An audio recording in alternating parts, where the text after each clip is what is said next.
Cue on the music. Cue that music. I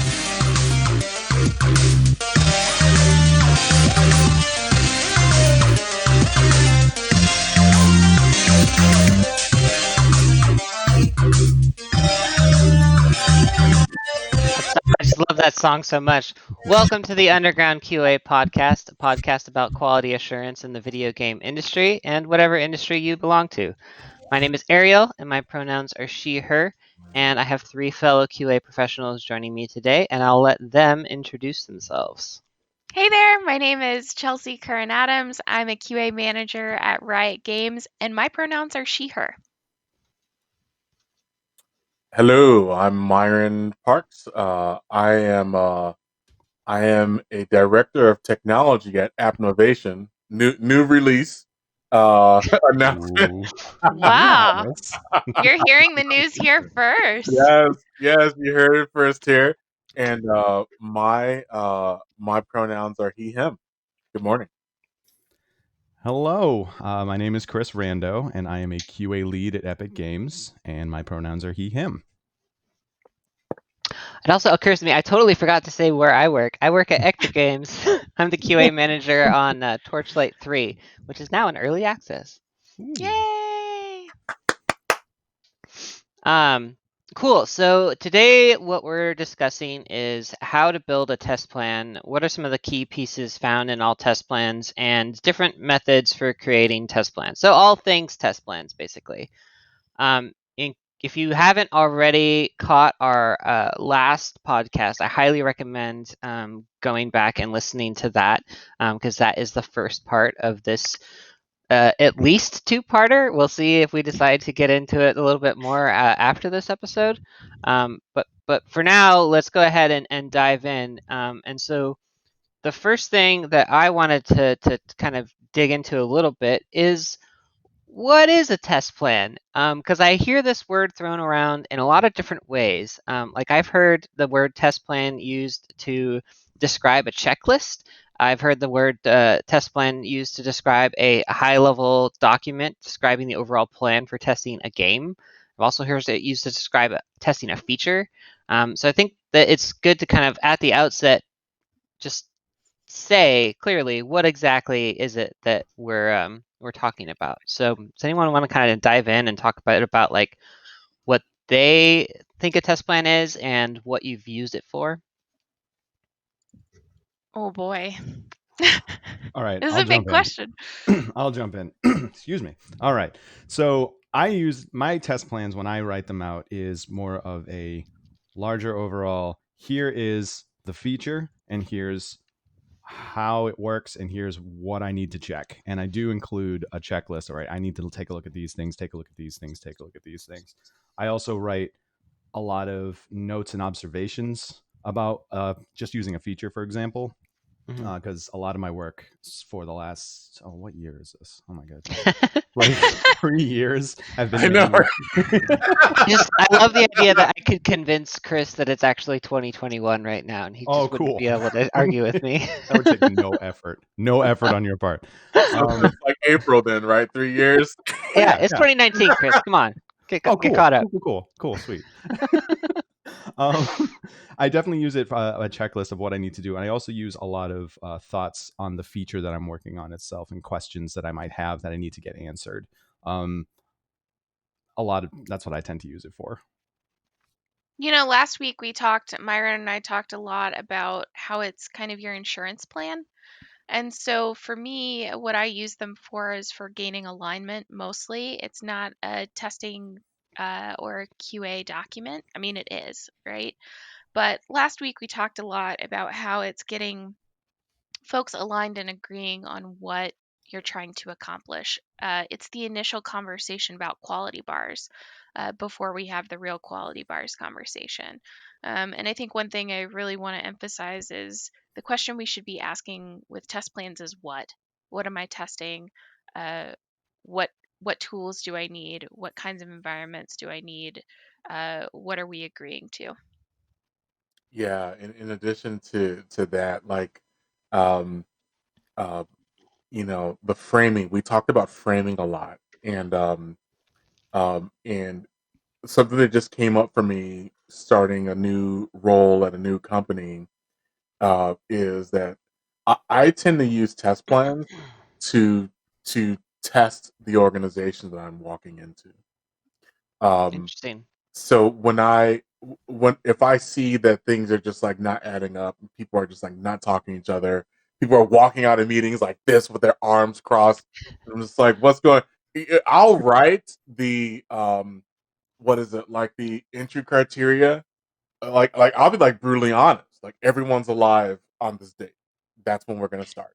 Um, you know what I'm saying? Like the calendar says the exit criteria. The calendar says such and such date at such and such time. And I'm sounding the alarm to the stakeholders because I want, like, in the stand up or the triad meeting or the huge like alignment meeting, I want the main stakeholder, sometimes even the CEO, to be like, why are we just gonna test until this time and stop? So that was one thing I'm just gonna throw there, yeah.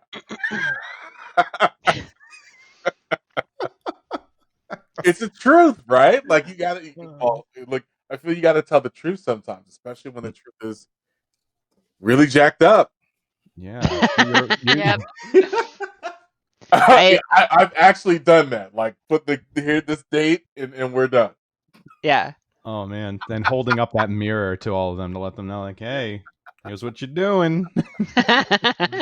Buckle up. Yes.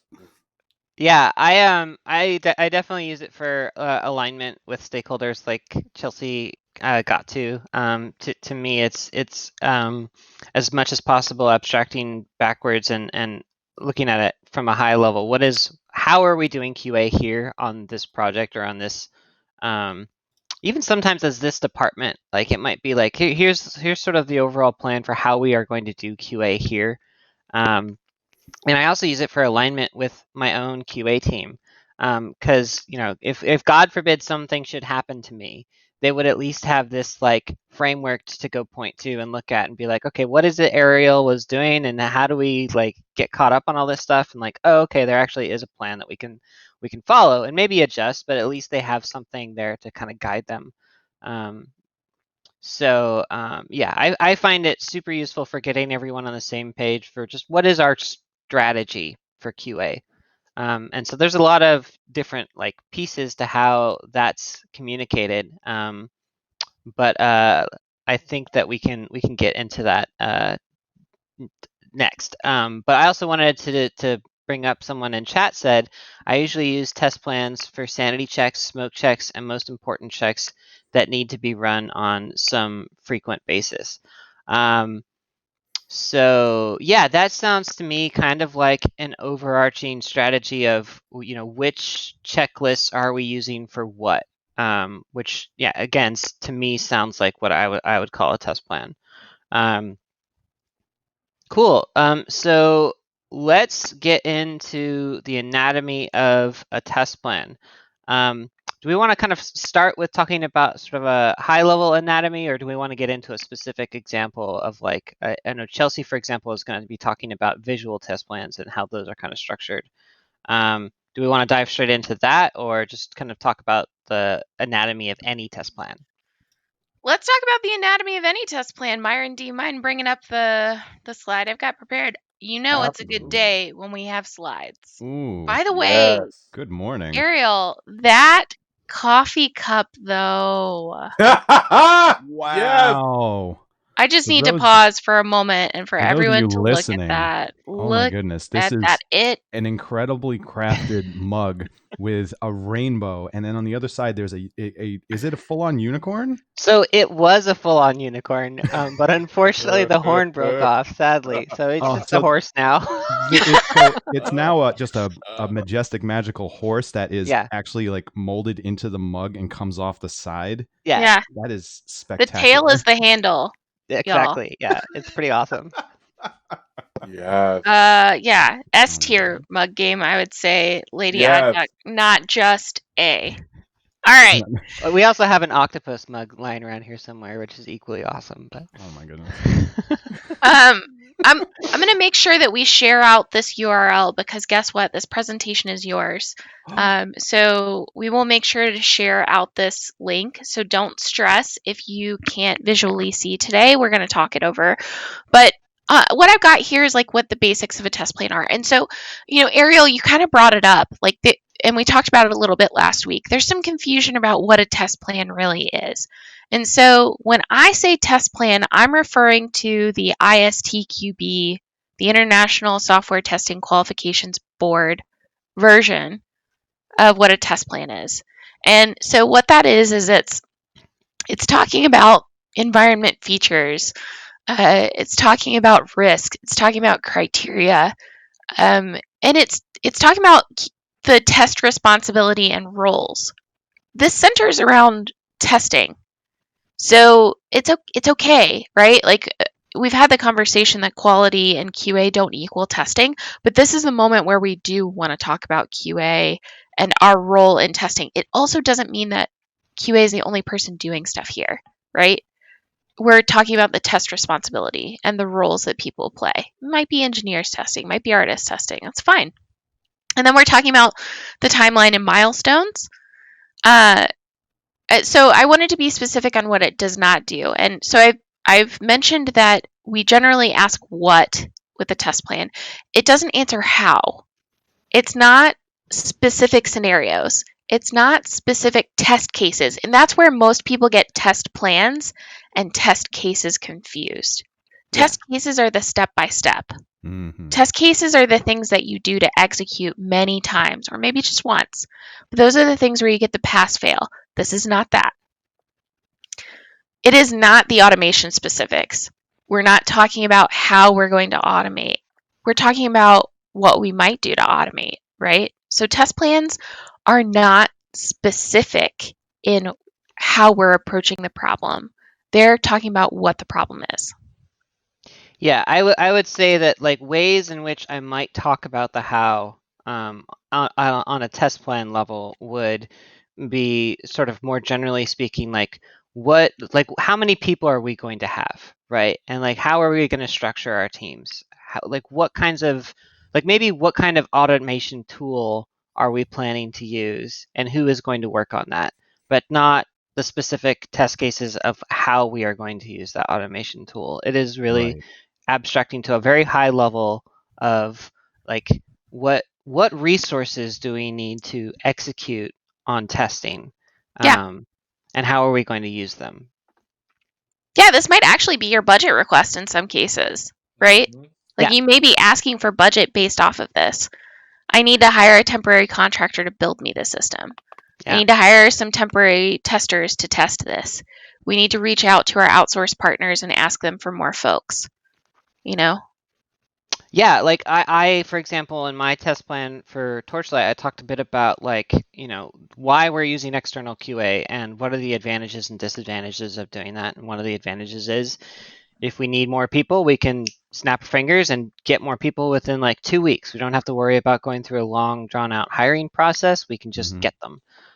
So that is built into my test plan of saying if we need to scale up and get more people, then this is how we will do it. But not necessarily how I'm going to use those people on very specific terms. Yeah. So, does anyone have any questions? Like if you want to type any in really quickly. Yeah. So Ginger just said test plan helps with instant ramp ups. It sure does. This is what we should be using for onboarding folks into our project. And that's all roles, right? That is not just a QA thing. That's a hand this over to an engineer and show them, how we're approaching their quality, how they should be approaching their quality. This is the basis also for definition of done, right? If we make a really great test plan, we have a basis for definition of done, which Myron just referred to earlier and was like this can be really shitty. Sorry, apologies for the language, but like we're all adults here, I'm pretty sure. This Can't can speak be for really Myron, but really bad news for the team. The CEO wants to know why we're not testing everything all the time, when we're ending, why we're picking an arbitrary date. This is it. This is Yeah. how we help with that. Mm-hmm. Yeah. Yeah. It's very much a great tool for getting people to understand QA who don't have any understanding of it all. I actually will also use it as a way to reassure the stakeholders, like, hey, there is in fact a plan. We do in fact like have an idea of how we're going to be doing QA and what we're hoping to get out of that to a certain extent. And I think that a test plan is really a great way of demonstrating expertise for people who kind of need that reassurance that there is like some strategy and organization to what's going on in QA instead of it just being throwing a pile of bodies at a game. Right. Yeah. Showing that actual flow and structure of what we need to do and how we need to do it in order to get them the results that they need so we can release a quality product. And it can also help like teach developers on the team like how can you help us do QA, right? Like Oh, well absolutely. if I'm telling developers like, hey, we're actually going to be looking at your individual check-ins, for example, then they might take that and realize, oh, okay, so I actually need to make good check-in notes so that there's something for QA to do with those. Mm-hmm. I need to make good design documents because QA is telling me at the outset that they are planning on using those design documents to build test Ooh. suites and test cases. So I, Yeah. And go on, Chris. I'm Sorry. sorry, that just hits like a personal thing. Like just to be able to really just say on on something and publicly like put it out there. I mean, like, yeah, we will be relying on your documentation and the things that you do in order to be able to do our job and not only just find bugs, but help ensure that this is the quality bar is met. To yeah, really kind of very kindly put that pressure on because documentation is, as I've mentioned in previous episodes, is a huge pet peeve for me. And I just you sorry. hate it. You hate documentation. That's what you're saying, right? Yes, yes. I hate the lack of documentation. It makes it hard. Oh, okay, lack. Okay. You know, So, oh, go ahead, Myron. I was gonna say like I think I brought this up in previous episodes, but there's one question that keeps me up at night, and it is that question: why there wasn't this caught in test? And to me, a test plan is the way, especially when working with people that have never interacted with my teams before. It's a way to distribute equally the um, the responsibility of delivering a great product to everyone who's involved with delivering a great product.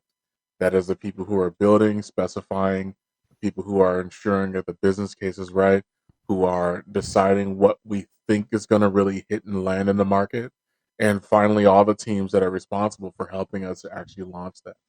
And so it's equally distributing the key aspects of what a professional with these skill sets can bring to a product. So we do bring products to life, and the way we do that, in my opinion, is there's three key terms that are worth looking up if they're not familiar to you. There's verification, there's validation, and then there's reliability. Um, we had a conversation, Chelsea, a long time ago, where I talked about when I realized what the difference was between verification and validation and reliability, and it was Yep. based on studying school psychology for an amount of time, and it's fascinating, and so those skill sets can be applied throughout an organization uh, to add incredible value and launch products to life. And so all of these things are to prevent an organization from ever asking that question. When you get to the point where your test plans and you're just operating within an organization prevents that question, you've truly arrived. I think this is I think that's the aspirational goal, and this is a tool and a strategy for getting there. Yeah, I agree with you. I think, it's one of my favorite interview questions, especially for folks coming into QA, is talking about the difference in verification, validation, and, like you said, reliability. And we should be approaching all of those things here. I wanted to take a second to show y'all what regulated industry testing looks like. So for those of us who have worked in a regulated industry like bank or medical in the past, there are regulations that you have to go through. And so test plans are a known and innate part of that. And so there's a standard called the IEEE 829 standard. And it's what a test plan is, because for regulated industries where you could hurt someone or cause some real financial harm or something of that nature, you have to write test plans that cover for those situations. And so for IEEE 829, you can see this is what a test plan in a regulated industry looks like. And you'll see we've got introduction test items, features to be tested, not tested, test approach, pass fail criteria. Everything that you're seeing, the list is really long. Not going to read it all. For all of these things, what you definitely do not see is how we are approaching the problem. Again, like QA isn't this. It's my life's mission to make sure that we realize that QA is a career path. There is a ton of science behind this, and we are not the people who just made this up. This exists in all industries, physical and digital goods. And this is the kind of thing that we need to bring in standards to. So that's why I came from a regulated industry before I came into games. And so I decided to bring that over. But one thing that I found is boring formats are boring and not engaging. No, that's real. Right? I just want to jump in here real quick and say that to an extent, there are areas of games that do require certain standards, like specifically Absolutely. thinking about like console certification, for example, exactly. right? I'm thinking that Like too. there are very specific requirements to get your game onto Xbox, Switch, and PS4 that you have to adhere to. They don't have the same kind of requirements in the sense of you have to show us how you're going to do it, so much as they have very specific requirements laid out and very specific like things that determine whether or not you're meeting those requirements. So there's kind of like a half of that standard, I would say, applies to console certification. Yeah. I think it's one space where people get uncomfortable having the conversation sometimes is when you talk about accessibility testing, when you talk about consoles. And it's because honestly, those conversations are more mechanical in nature and less creative.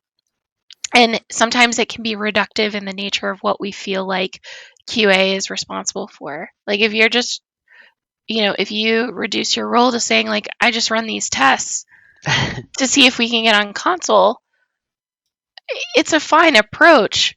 But if you apply a test plan to that, for instance, or you start to talk about the data behind that, that's where the gold is.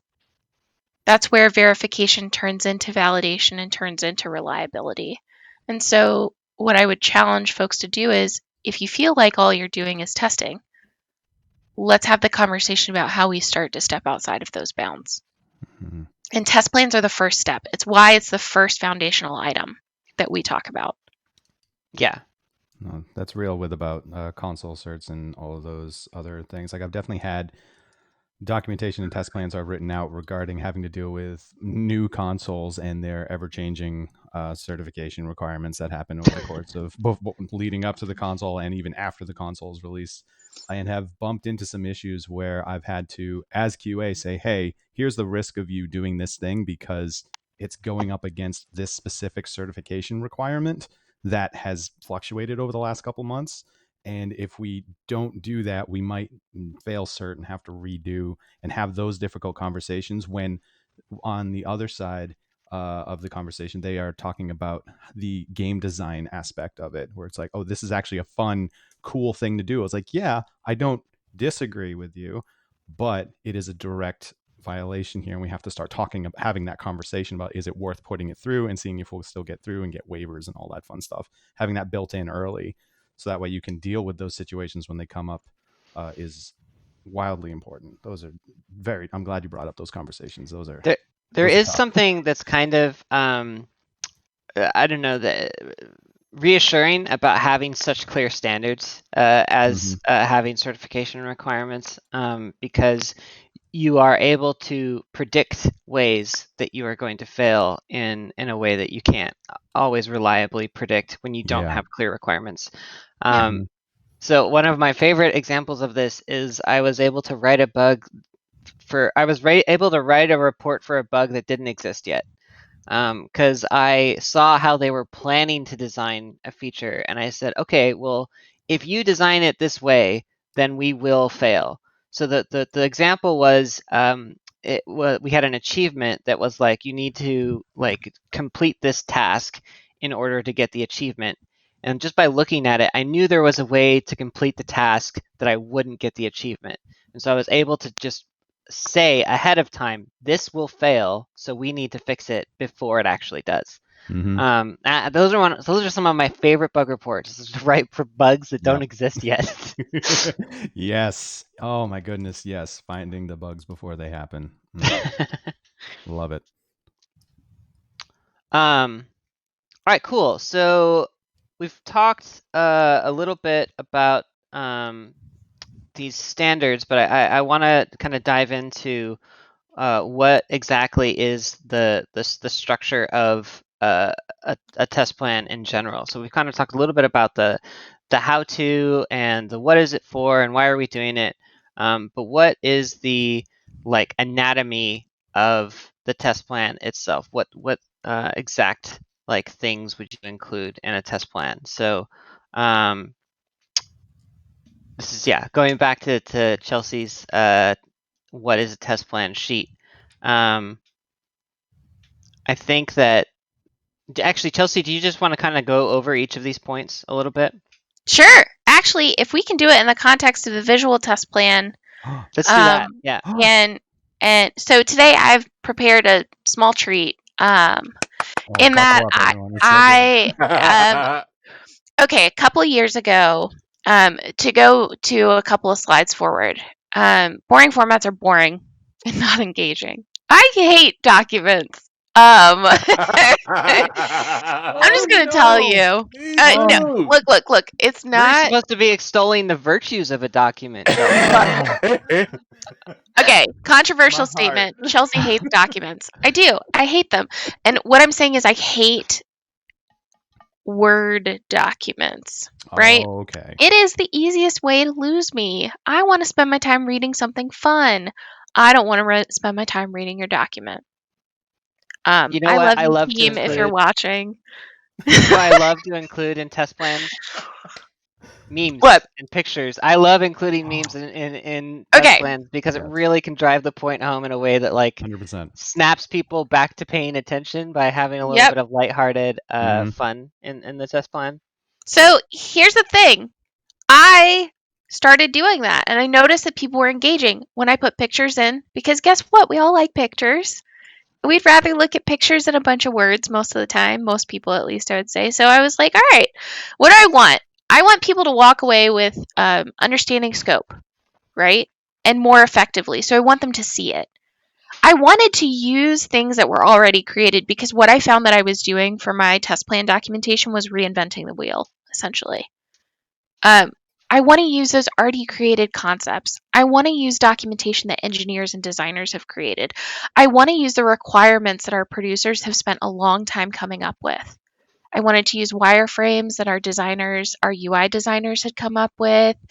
I wanted to use the graphics to drive a test plan because ultimately that's why we're doing this. We're not doing this like I said it last week and I'll say it again. If your document is dead, you have committed murder.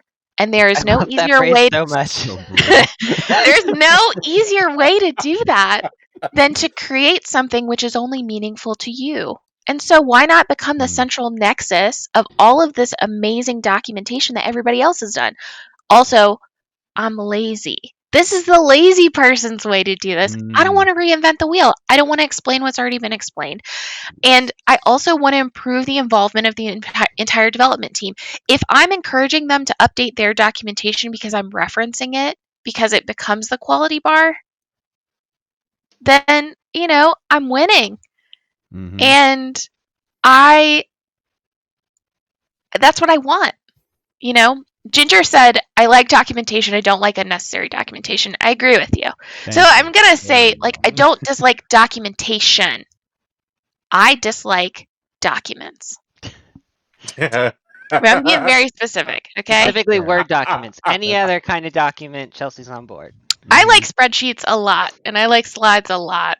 My team Mhm. has realized that this is a great way to communicate with me because it's more visual. I can see it. Words, they leaves a lot of interpretation. I am the kind of QA person that wants the cut and dry, right? So this allows me to do that. I'm imagining Chelsea having a direct that makes like a slide deck presentation on why you should give me a promotion. I mean, Oh man, the memes and the charts. I can't wait to see that one. it's real, y'all. It's Like, real. yeah, We're laughing about it. well, No, I like, know it's real. like one other thing too. That's like if your test plan, if the template is 70 pages, and like the average test plan winds up being like 71 pages, like you've lost me. Like there's so much dead Okay. information in there. Yeah. That's completely real. If you end up bloating it so much with long paragraphs full of this, that, and the other thing, instead of like, oh, all of this actually lives on this document that's already been written, like Chelsea was saying, Yeah, then what the exactly. hell are you doing? Yeah. Like nobody. I agree with that. Like I love documentation. I like seeing people document stuff. I tend to lean more toward like the wordy structures. I like outlines written out like that. That's just me and how my brain works. But if you write too many, if you have anything more than maybe like 3-ish pages and just a bunch of links that I can go reference as needed, I'm done. I'm just already over it. So Ariel asked, like, what order do I put stuff in? Thanks. I didn't pay you for that awesome segue. But so for me, with the visual test plan, and that you could do this in your doc. This applies for everything, right? Mhm. You need an introduction, and for me, it's introduction slides. Are there terms that folks don't know, like smoke pass, for instance? And what it does for me as a manager, just to give you transparency into your, like if you're an individual contributor or an architect working with a manager, as a manager, it allows me to have the alignment conversation with you on what the term means. Because I actually found out in my own team very recently that a smoke test was a highly contested term. And I was like, no, look, let's just align. It doesn't mean that I'm right. It means that we're having the conversation to get on the same page, right? So Yeah. terms are Yeah. important. That group I've actually had to consensus. tell my testers that, like, just be aware that when an engineer asks you to do a smoke test, they're not actually asking you to do the thing that we call a smoke test. They're asking for this other thing. Yeah. So probably. So it's good to clarify that. Like, so are you asking me to run the test that's going to take like 2 testers a day to run? Or are you asking me to jump in the game and play for an hour just to sanity check it and make sure nothing's obviously wrong? That. Right? Mhm. And that is what the engineer is asking for. The other thing is what I mean when I say smoke test, right? So just being able to like align on those terms and also clarify like expectations in terms of what what do other people mean when they're asking us for things lets people make sure they're doing the right thing and not wasting time. So that's a perfect example, right? And what we can start to do is to influence the terms that the development team is using outside of our space, right? This is a collaborative doc. So we can say, hey, I just want you to know that this is what we mean when we say smoke test. We're looking for fire. What you're looking for is a smaller thing like, hey, let's automate our BVT so that we know that the build is good. And then let's call this our 1 hour smoke or whatever. Like we can come up with really good terms here that are collaborative in nature. Yeah. You also need in your introduction need to give background info. Is there context that we need to know about? Do we have the environments to do this or not? Do we have process diagrams? I have one that shows like every phase of testing. If you've seen the V model before, there's that. There's also the agile meat grinder model, is what I like to call it, where there's like a circle going on of testing, and then we spit out a little bit of success and release that, right? So having the process diagram, for me, the visual representation is really important because you can point to where you are with the team and say, this is where we are and this is how this works. So have the diagram. Even if you use Word, like I said, this is agnostic. Thank you. I'm not against it. For me, I'm very visual in nature, and this was what I needed to get my team to engage. Game companies, we tend to be very visually oriented. I am along with that as well. You will not get people to engage on your gigantic document unless you have pictures. Ariel said it, memes, things. Memes are Show great. people what you need. Okay, so the second piece. Hmm. What will this test plan cover more broadly?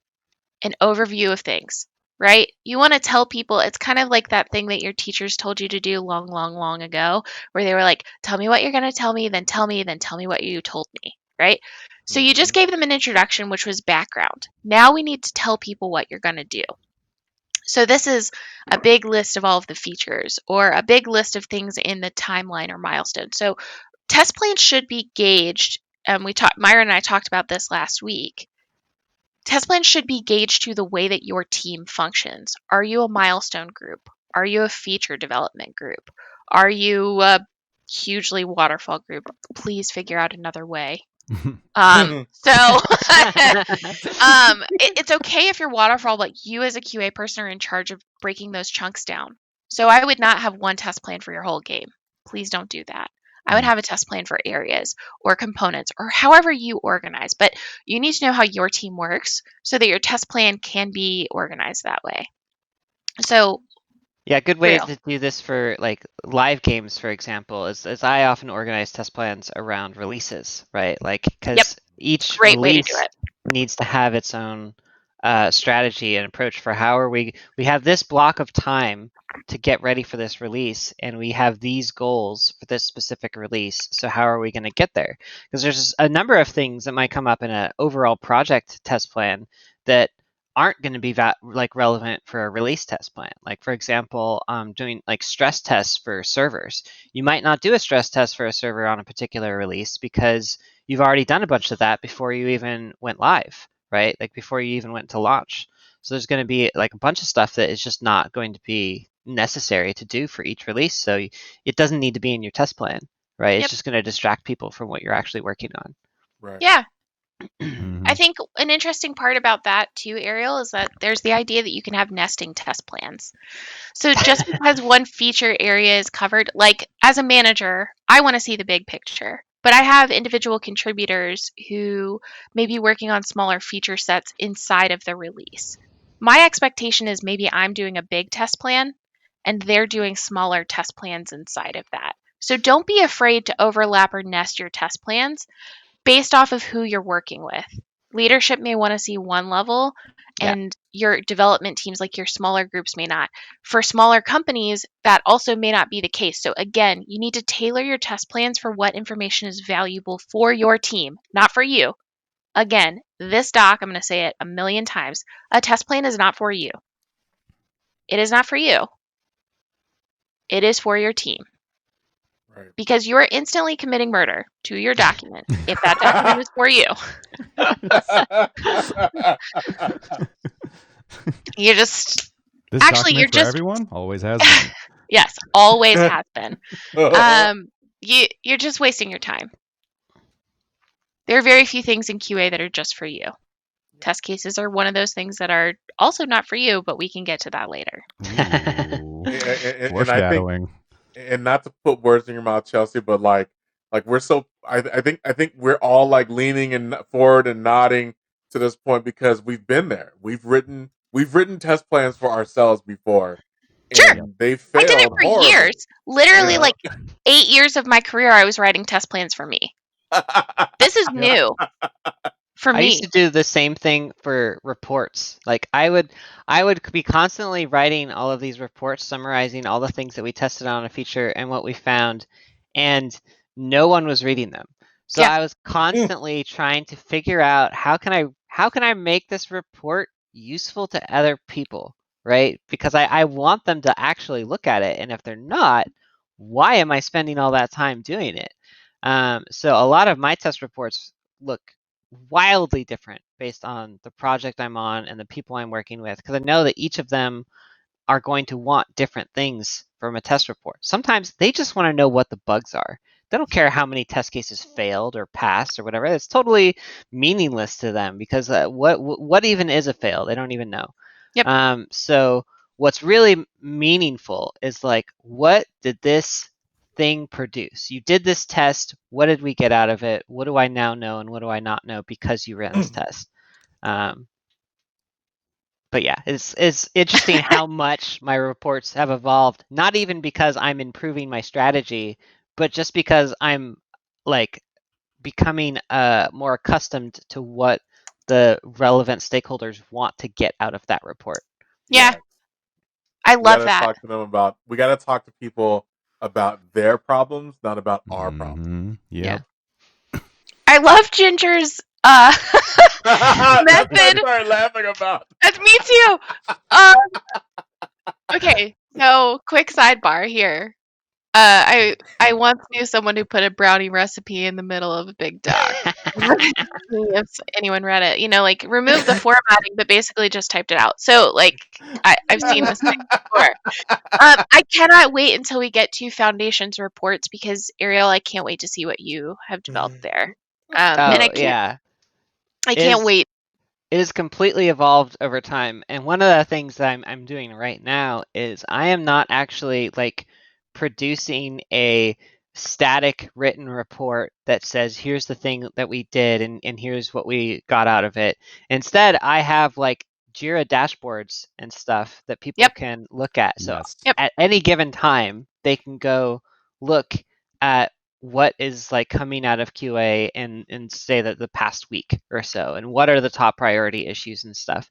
And that's something that is basically a living document, right? It's always being updated based on what is actually in Jira and what is like true on a day-to-day basis.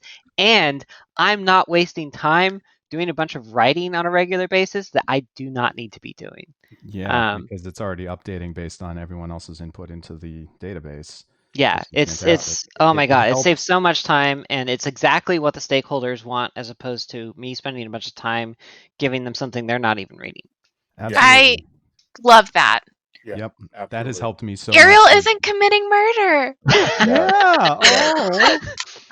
Anymore. Sharing and feeding of your dashboard.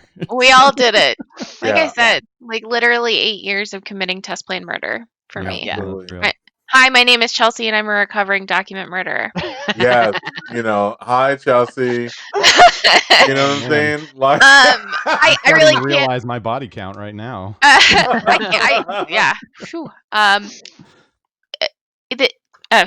We could go into a million things here. My face, you all saw me massaging my cheeks because I was like, my face is smiling so much from Ariel saying that comment of, I built a dashboard so I am not the gatekeeper for information. Your test plan shouldn't be a gatekeeper. Your test cases shouldn't be a gatekeeper. All these things, right? Like, we're not gatekeepers.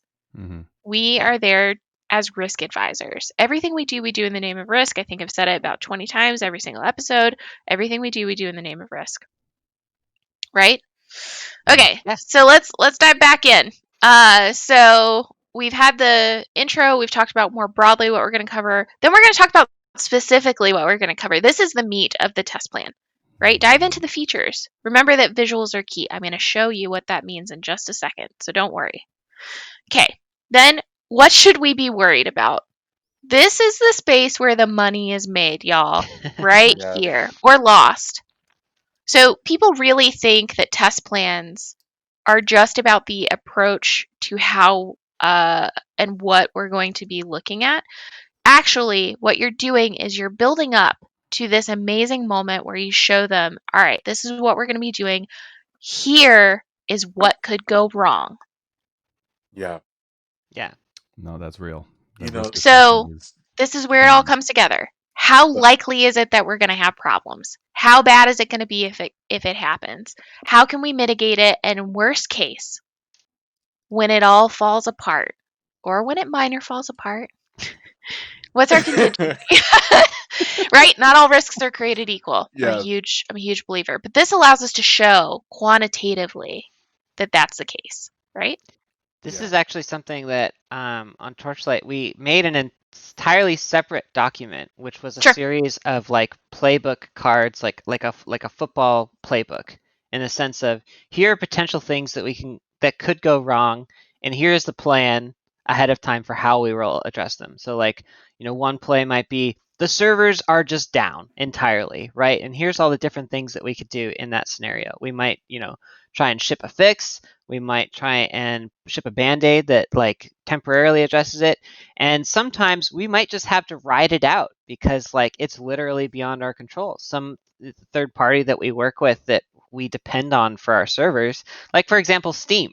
If Steam is down and we need Steam, Yep. we're out of luck, right? Like we're just gonna Right. have to wait for them to come back up.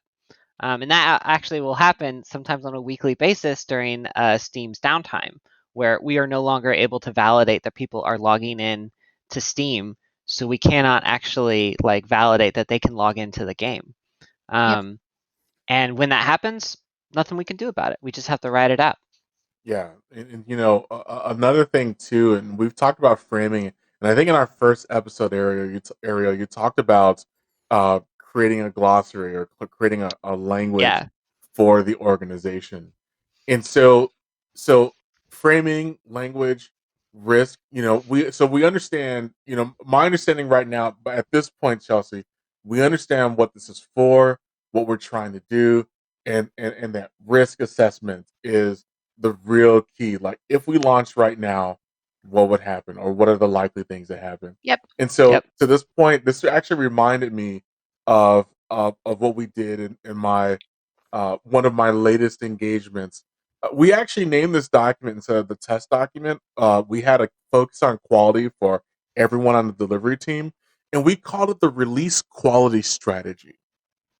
Um, and that name really resonated with our healthcare critical software partners, as well as our super agile, uh, putting a product out before the regulators can get to us.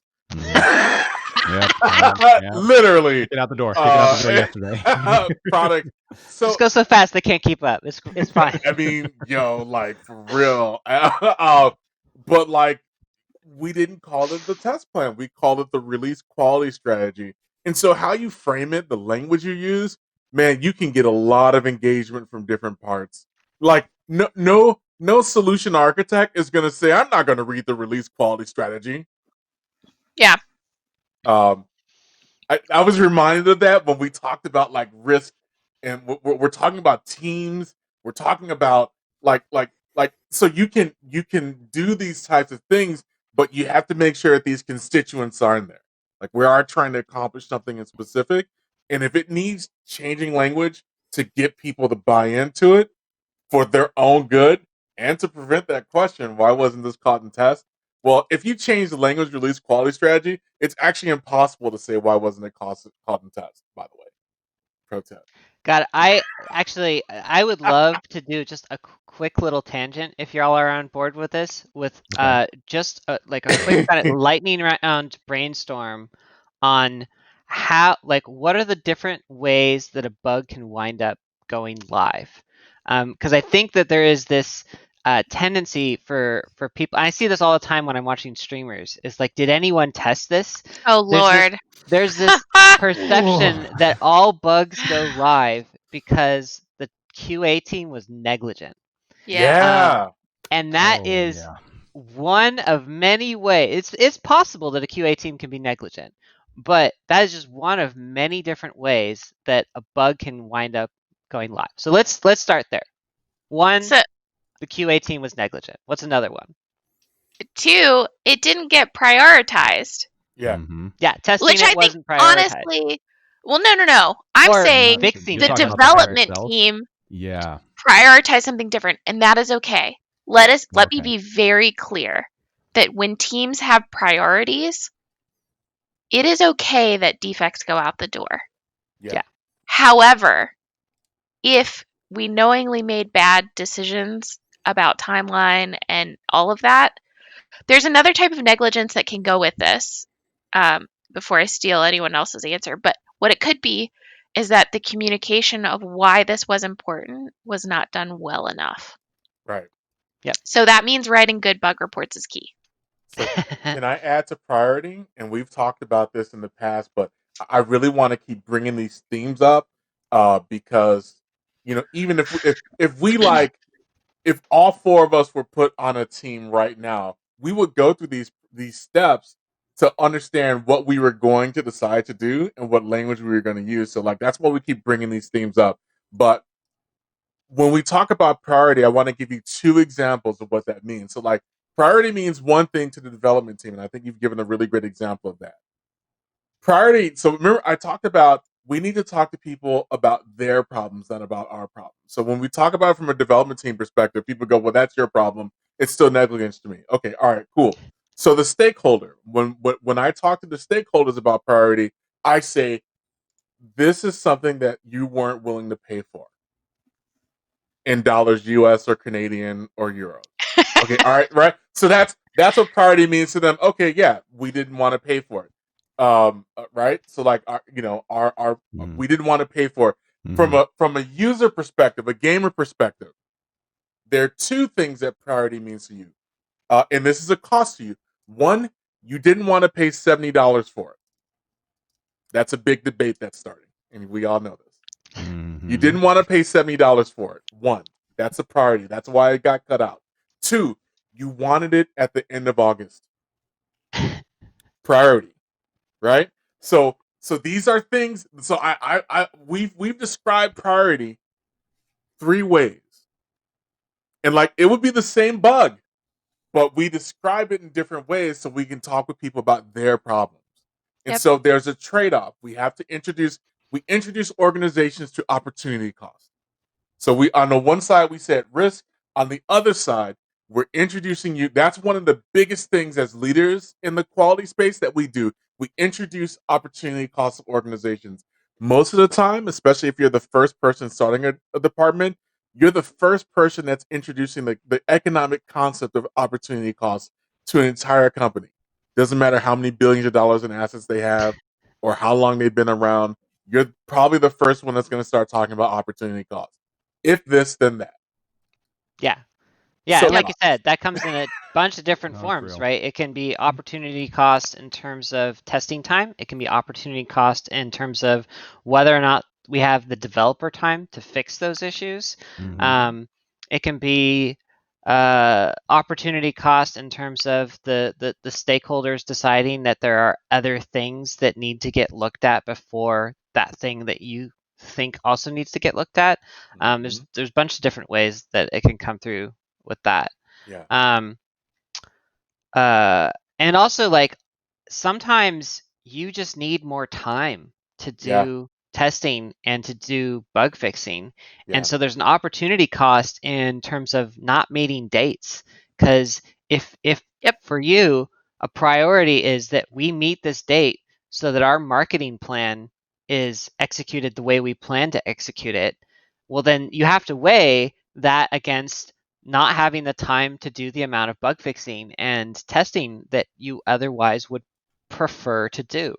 Um, absolutely. and sometimes the business case actually is in the favor of meeting the marketing deadline. As much Yep, as I hate to say that, sometimes the company is actually going to make more money yes, by releasing the product earlier than it should.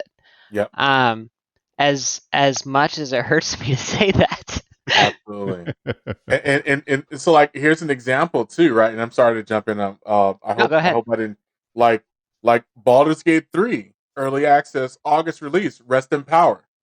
You know what I'm saying? Like you know what I'm saying? Like not rest in peace, but rest in power. They made a decision, right? Like they deprioritized some things.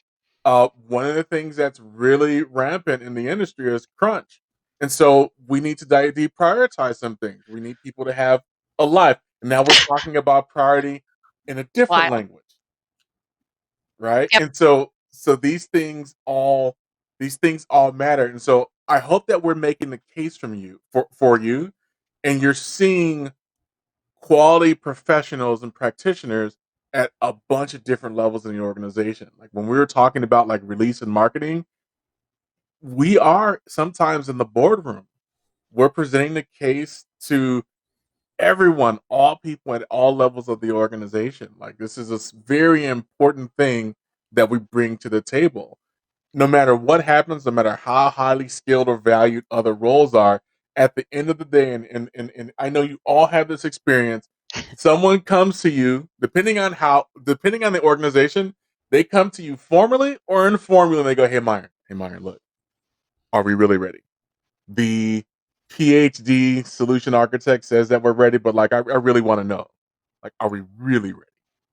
So going back to that dashboard I was talking about earlier, I recently had this really amazing come to Jesus moment with one of our project leads, where we first agreed to what is it that we need to do before we launch. All right, there's this set of bugs that we know about that we need to fix, and we can predict that we are going to find another set of bugs that we will also need to fix. And based on our past, we can expect that to be somewhere around this number. And in order to fix all of those bugs with the amount of developers we currently have, it is going to take this long. And that will not meet our dates.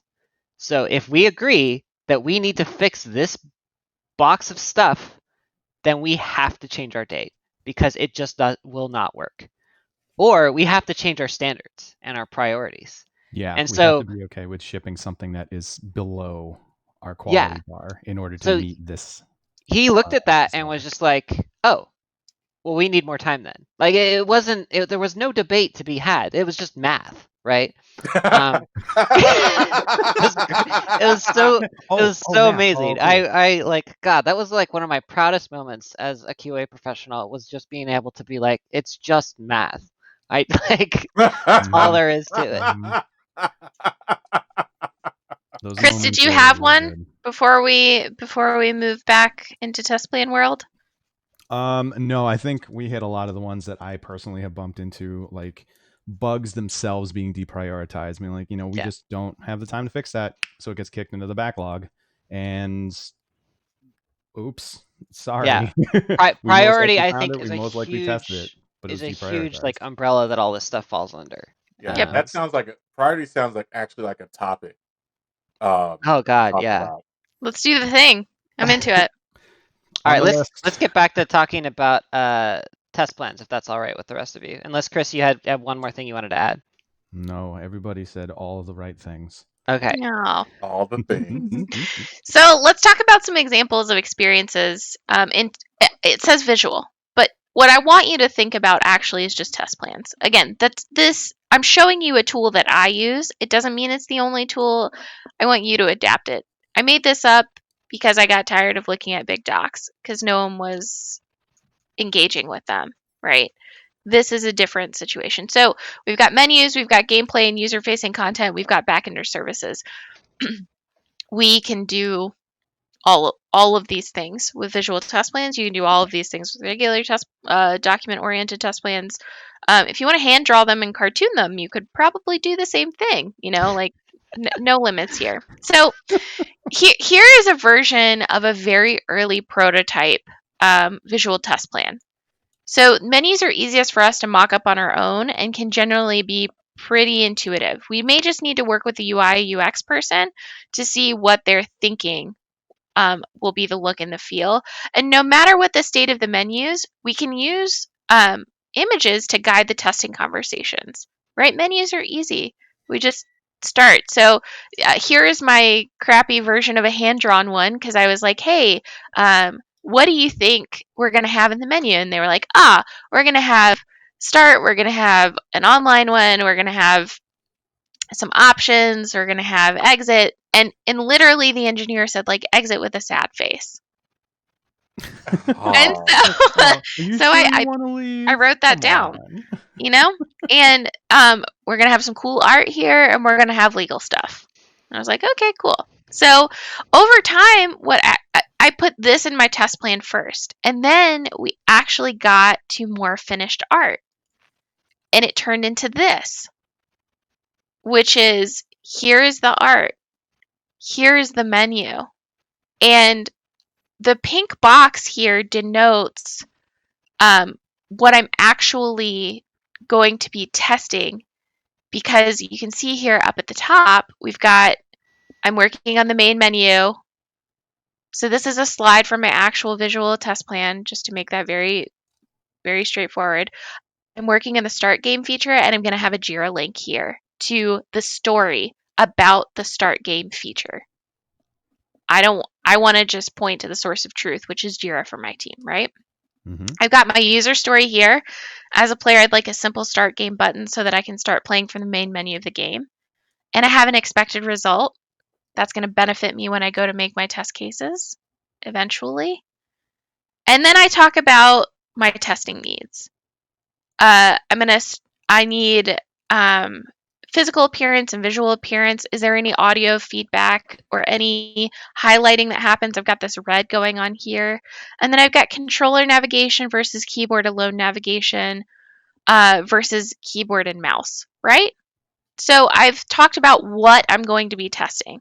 I haven't gone into any test cases. I'm just telling you, based off of this information that I've got here, this is what I've got. So it evolved over time from that hand-drawn. What you don't see is the many steps in between, which were that hand-drawn one all the way to here, right? And you'll notice that some things are different, right? We changed hats to hat closet. We've got credits here, which we didn't have originally when we look back at my hand-drawn version. We added some stuff. That's cool. My test plan evolved with it, and that's why we do this. So here's the version. Go ahead. If you don't mind. Yeah. So my question would be is, as things are evolving, what do you do with the old version of the test plan? Do you add something new to it and just say, oh, it's now this, as of this date? Or do you completely like wipe the old stuff and say, nope, this is the new truth? Great question. The nice part about Google Slides, and this is true for Google Slides, is that it retains all of your history. So I never lose anything technically. What you also can do is there's a feature inside of Google Slides that allows you to hide slides. You could just duplicate the slide, hide it, and then change the image.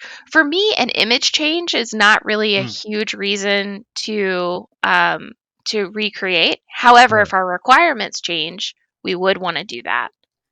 So it's up to you on versioning.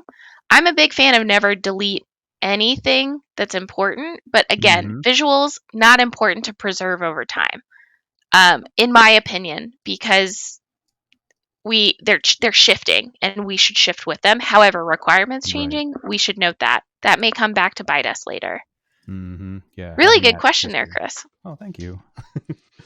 So I think that that's a space where docs actually have a disadvantage, is that we can't visually see the change over time. It's a little bit harder to do the linking. And again, we want to use the source of truth. And visual test plans are really guided towards that idea of let's pull in Jira, let's pull in documentation, let's pull in pictures or concepts from other folks.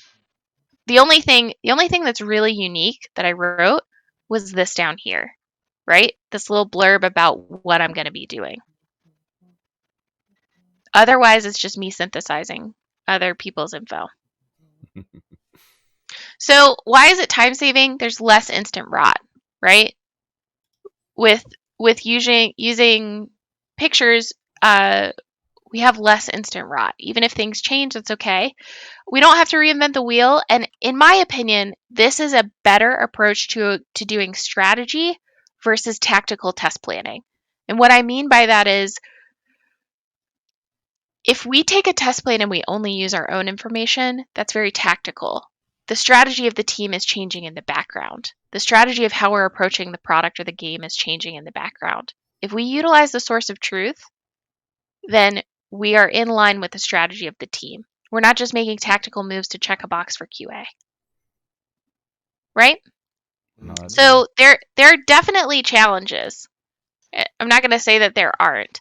The challenges are you need to have access to that information. You need to be willing to revisit. You need to have the time to do that. You need to devote time to having those conversations. I'm definitely not saying that this is a perfect thing, but if you're going to make a test plan anyway, let's do this.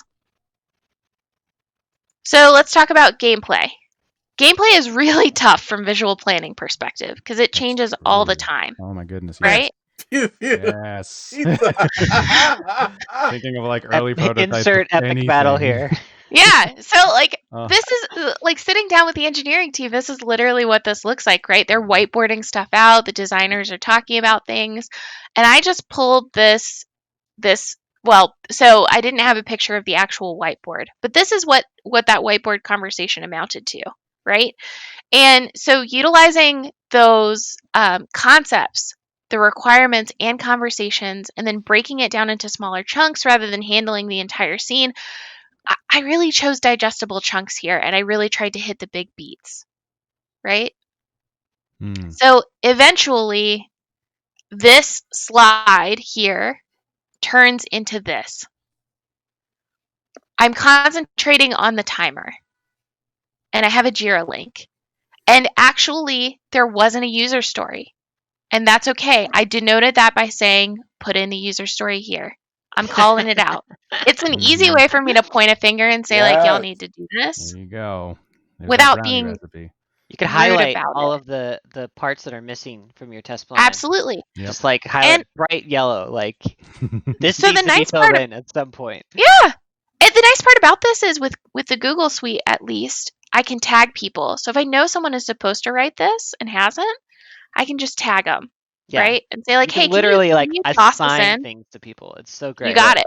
You got it. Right. And I can do that in Jira too. Hey, I need you to do this. I'm willing to do the work, right? I may be willing to just copy paste from Jira. And then I've got my testing needs here, right? Like I want an automated tool for boundary value testing for the timer. I don't want to test this all the time. I need you to make me an automated tool for it. I have a question here. You'll notice that I have a question.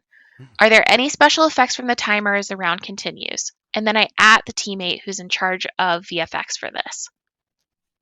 And then lastly, where is the timer information stored in a server environment? And I have a question for my server engineer here. So a test plan doesn't mean you have all of the answers. It means we're aggregating them. We need to know what we're doing. And this is a great place. I'm not going to write my test cases yet for this, but this is a great place for me to start asking questions for when I do get to that point. If you're not in the room, if you feel like you don't have a seat at the table, this is a great way for you to start getting a seat at the table. Because Jane Jeffers, one of my coworkers at Riot, gave a talk about how getting a seat at the table is actually like bringing a dish to a potluck and not like just deserving a seat at the table.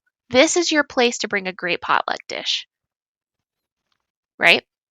No, definitely. And it's good to like tagging people to make them have to be involved with the document that you Yep. are presenting to everyone. Be like, hey, I need your input instead Yep. of you on your own also having to do the legwork, which takes time. You can just get the person to, hey, can you just tell me what this is? And we can just put it right on the document. Great, thank you. And then move on Yep. and everybody's aware of it. I think a lot of us have probably had this situation where we have like supportive producers who are like, Mhm. yeah, we want you here, but they don't do anything else additionally to get you in the door. They're like, yeah, we'll support you, whatever you need. This is your way for making them be supportive producers. You are literally calling out members of their team that they have to produce the answers for. This is a way for you to get those folks involved. I know that this sounds negative in nature, but what we're really trying to do is kill more flies with honey than vinegar here. You're not just being angry about it, you're trying to make differences. You're trying to Mhm. have the conversations, you're trying to open up the lines of communication, and you're doing it for a reason. Right? Yeah, exactly. It's all One of to the most common ways that that I currently ask for additional information is like I don't know if you any of you have this experience, but we often wind up with tickets in Jira that are a summary with no description. That is Yeah. just like what? implement this feature, right? And like it comes to QA, and we have no idea what it is. We don't know where this came from. We don't know what it's supposed to do. We don't have Mhm. any idea of how to test it. Sometimes I will kick it back to the developer themselves to be like, hey, please explain this. But other times I will kick it to the producer because I feel like that is a better way to address the systemic problem of we are not getting the information that we need, because Yeah. they have visibility into it, and then the onus becomes on them to go get that information and to make sure that the developer understands that we need to get the information on a regular basis. Yep. Mhm. Um, Yeah. I think that's really good. I think making sure that you use the channels that you have with the best relationships that you've got is the key for Yeah. all of this stuff, right? You're not alone. We also want to try to be understanding of the political situation that may exist. Politics are real, y'all. Mhm. Yeah. As much as As it much would as be we nice wish if they they were, weren't. yeah, exactly. Yeah. They're real. So just be aware of that. So I've mentioned Jira a couple of times, so I just want to like quickly glance at the fact that there's an importance of the source of truth. The source of truth for you and your team may be a doc, it may be Jira, it may be Favreau, it could be anything, right? Like the point of this is linking to the source of truth is the important part. Don't put a Jira link because you think it'll be helpful if there's literally nothing inside of your Jira for your team. Use what your team is actually using, and it will make everybody not commit murder to their documents. Because if Jira is like just a murder land, don't go there. There's no point. But if Jira is a wonderful, happy amusement park of everything that you're getting done, like go there, right? So I Yeah. just want to touch on that. So backend can be tough, right? It's the hardest to visualize at times. It's like you have to think of the basics of a good player experience to understand what it actually means. Use your design specs. I guarantee that your engineers have done this. Use backlog info and use your diagrams whenever you can. One thing I will do with new folks who are going into new teams that have never had QA is tell them to make a diagram The first of thing what I did the team on is doing. Torchlight was like, not first thing, but one of the first things was I asked the server team, draw on a whiteboard what our servers look like. Yep. And so they were like, here's the Quest server, here's the Fort server, here's the zone controller and the various zones. And so this is how they all talk to each other and how they work to each other. And I snapped a picture of that. And that was like a huge part of how I talked about testing our servers going forward from there. Yeah, I think it's so key.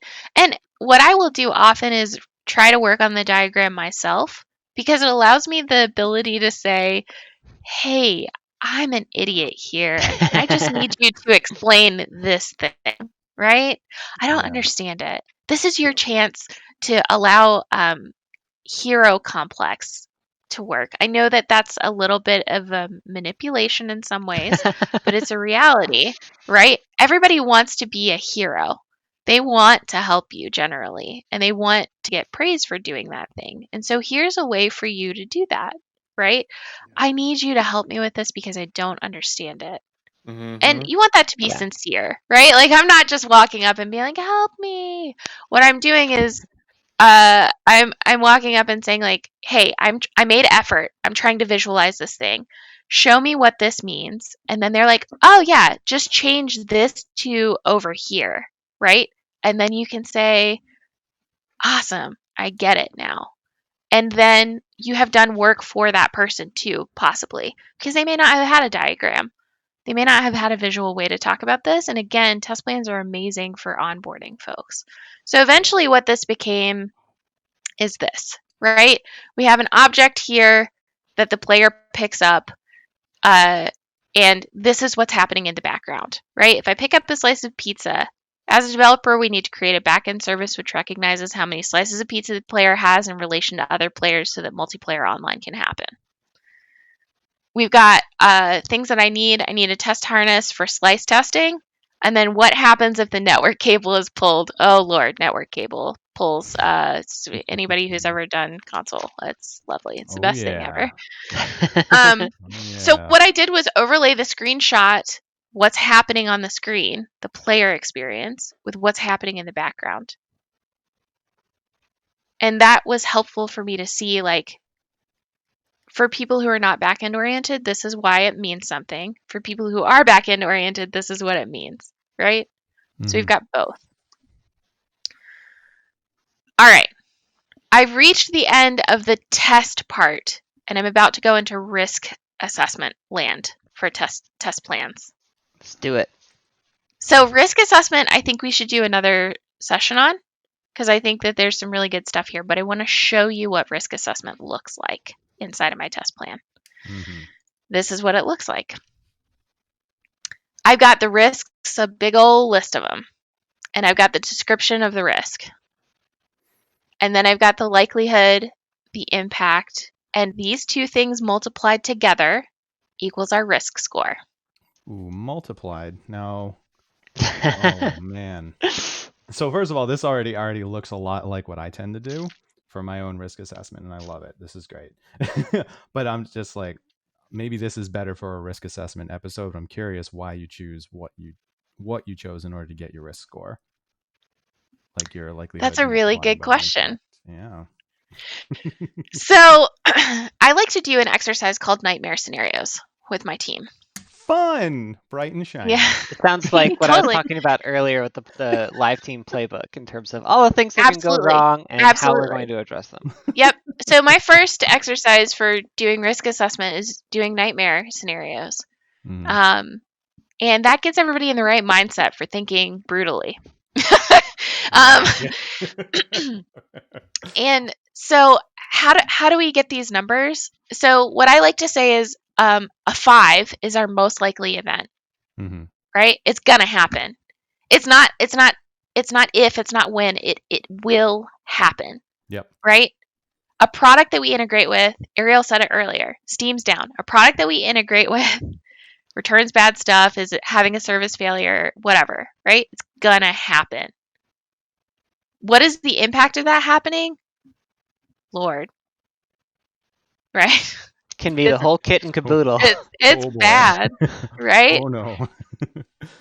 So that's our worst case. And I also like to say that impact is like the CEO coming over to, or my manager or one of the managers coming over to my desk and saying like, what the heck is going on? It's an email going out to the company that the service is bad. It's the live services team really working hard. Our live producers, our knock technicians really working hard to try to return service, right? It's like people have to come in over the weekend and fix this because it's that Yep. bad, or Yep. someone cares about it that much. Yep. And then our ones and twos are things that are like ear flicks or less, right? They're knowns. I would love to talk about this more in a risk assessment episode because this is a science. Like I said, this is where the money is made or lost, in my opinion, is in risk assessment. Yeah. So Agreed. I've got this list, but the secret sauce of the risk assessment is here. This, like the list that you see here, this is good for an overview for leaders. This is what the team needs, which is each item in our risk assessment is broken down. And it's got a risk score that we have from this. You'll notice that we're working off of the second line here, right? So it's got the score that we had there. And then we have the important part, the mitigation, which is the thing you're going to do now. This is the way that we're developing this problem out of existence. And then the contingency, which is the thing that we're going to do if it happens. This is the bad thing, right? Yeah. What we want to be able to do, why we do this early, why we do this with the test plan, is because we want to have this document, these mitigations early enough so that they become user stories, so that they become things that the team does preemptively. And, that's the thing that we want. We want these mitigations to drive the direction of the team. So in the case of this, we preemptively scheduled training for the users. This is real, by the way. The names and places were changed. But this is like all the first two are real from my actual team. I was sitting in the room when we came up with these. We then added a user story for the UI for reactive, meaning like the thing turns red or the thing turns whatever, or it blinks at you, right? Okay. We then had a huge epic that came out of this, which was around permissions. This highlighted a big issue. We talked about modals, where we would need them. So the designer was prepared to understand what modals we would need and what banners we would need. And then lastly, this was such a big risk. A 15 is a pretty big risk for us that we decided we needed a confirmation step. So we also added in a story for adding in a confirmation step, right? So risk assessment, again, is where the money is made or lost. everything we do for QA, it all amounts to this thing right here. It's not testing. It's not automating. Why are we doing it? We're doing it because of this. This is your job. This is it. No, this is a great way to punctuate it. Definitely, like, it all boils down to risk assessment. It all boils down to communicating that out to the team so that way they are clearly understand what it is that they are putting together and putting out into the world and the risks that go along with it. Yeah. Something that I really kind of like take to heart when it comes to figuring out what is my role here. It is not to find every bug. It is to make sure that I have correctly communicated the status, the boots on the ground status to the rest of the team in terms of what are the risks. So the risks might be we have not found all the bugs and things are going to go wrong.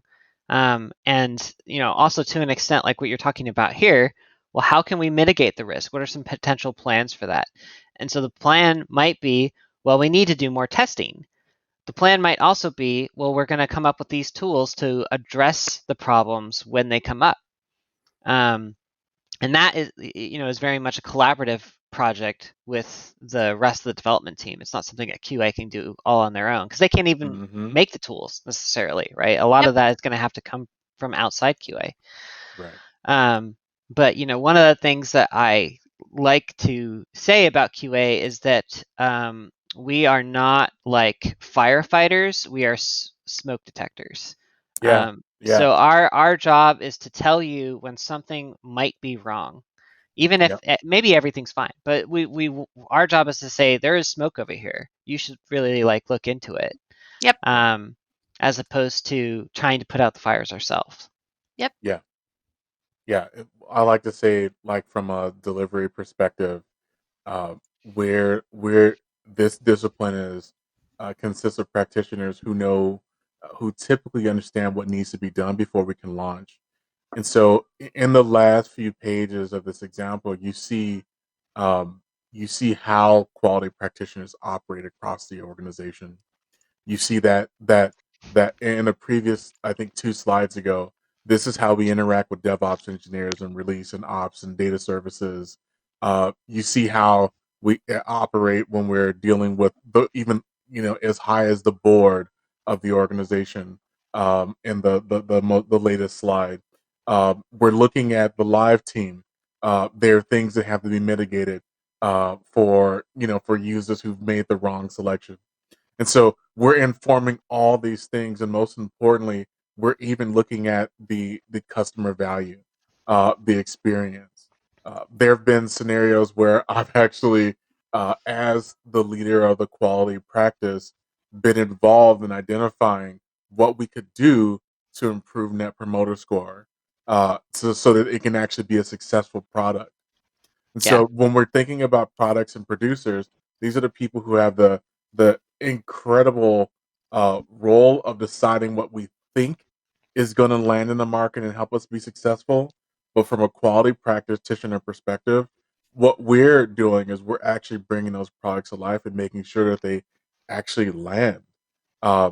We provide so much input to help that product to be successful and make sure that when it lands, the customers are getting the experience that we expected. Um, One of the things I was going to bring up earlier, but I think it's a great time to bring up now. An organization like Disney, when we think about Disney, we think about fun and comics and cartoons and things of that nature. But Disney is a very high level risk based quality organization. And I would argue that quality is the product at Disney. I happen to meet in my travels professionals who've actually um, worked on the spec for A4 paper, as well as worked on bringing nuclear power plants to life for Siemens, for organizations like Siemens. And they explain that when their auditors go to Disney for independent assessment, they actually have to sign NDAs because their quality and their risk analysis and their process is so strong. It's like, and so I just wanted to give you a few examples of how these things and how assessing risk permeates the organization and can be the reason that your organization stands out among the rest. Quality is trust.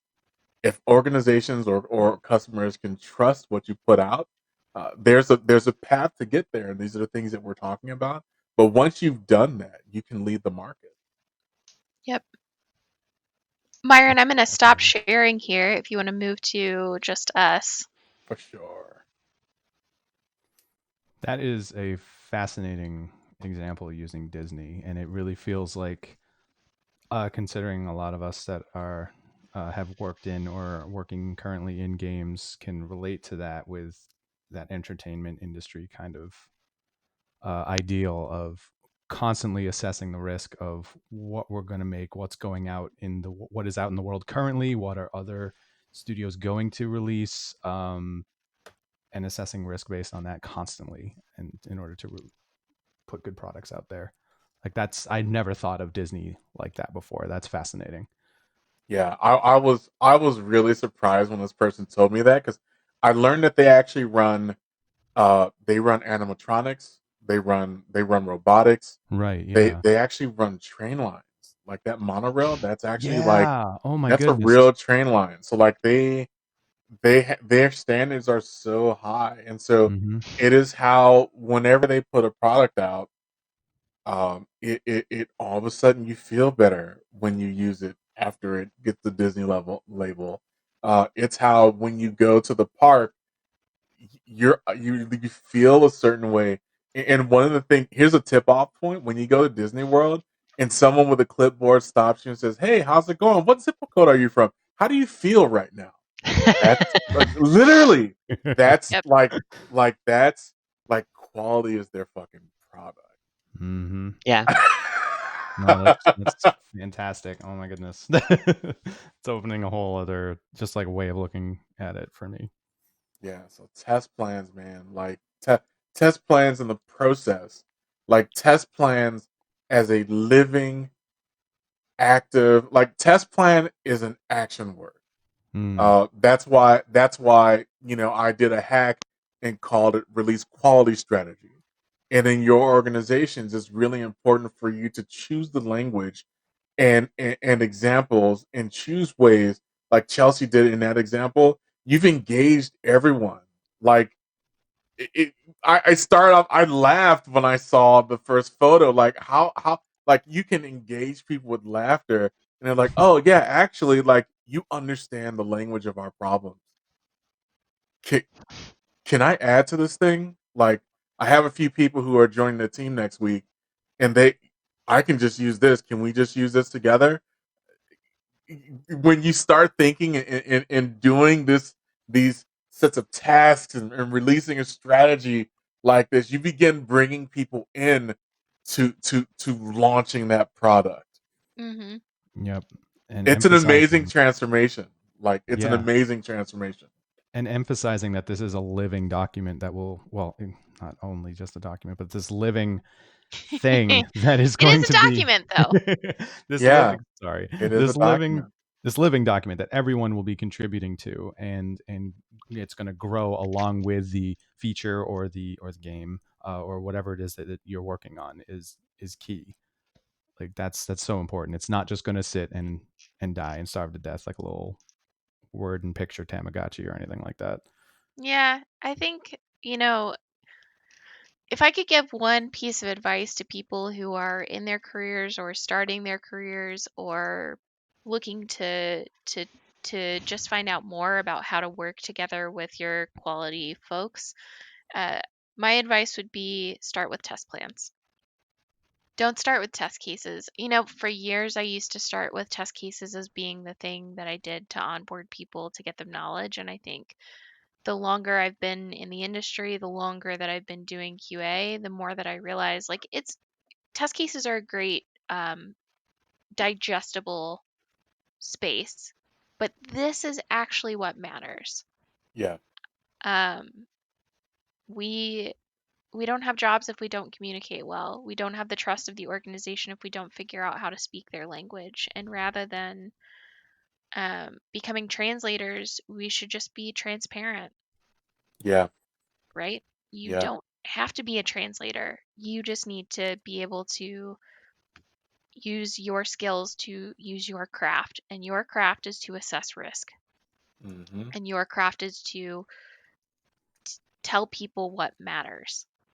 And sometimes that's a feeling, and sometimes that's a number, and both are very important to the human experience of quality.